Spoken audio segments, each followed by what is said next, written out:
Il y a une année, je trouvais une jean Lasius emarginatus dans mon appartement.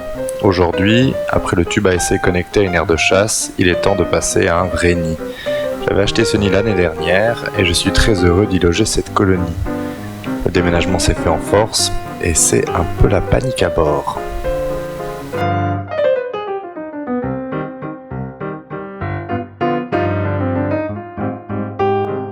La Gine qui se trouve catapultée dans ce nouvel environnement panique, erre un peu, mais trouve finalement assez rapidement et heureusement des ouvrières pour se protéger. Coup de chance pour moi, probablement aussi pour la colonie, c'est juste sous l'entrée du nid. Ça devrait faciliter la transition. Pendant que la Gine s'abrite, les ouvrières, elles, récupèrent le couvain et le regroupent dans différents coins de l'aire de chasse.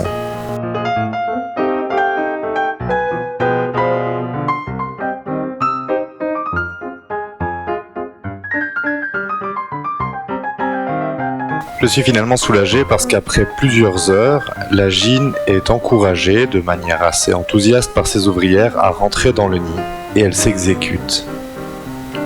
Elle reste par contre vers l'entrée, mais elle sera à nouveau encouragée par ses ouvrières à rejoindre le couvain qui est gentiment regroupé à côté du système d'humidification.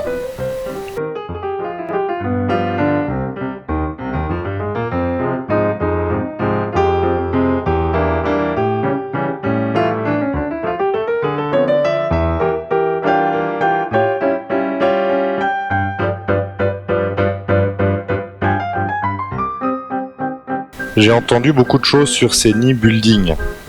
Certains les décrient, estimant que l'électricité statique tue les colonies, alors que d'autres semblent réussir assez facilement dans ce type de nid.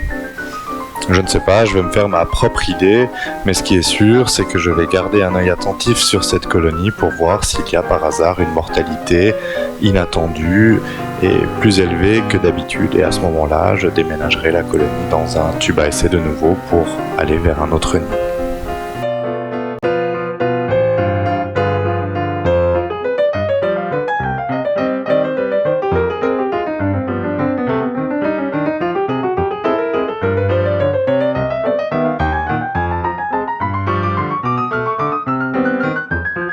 Et alors que la Gine retrouve les siennes, une ouvrière s'occupe de traîner les retardataires dans le nid, pendant qu'une autre s'occupe du couvain restant.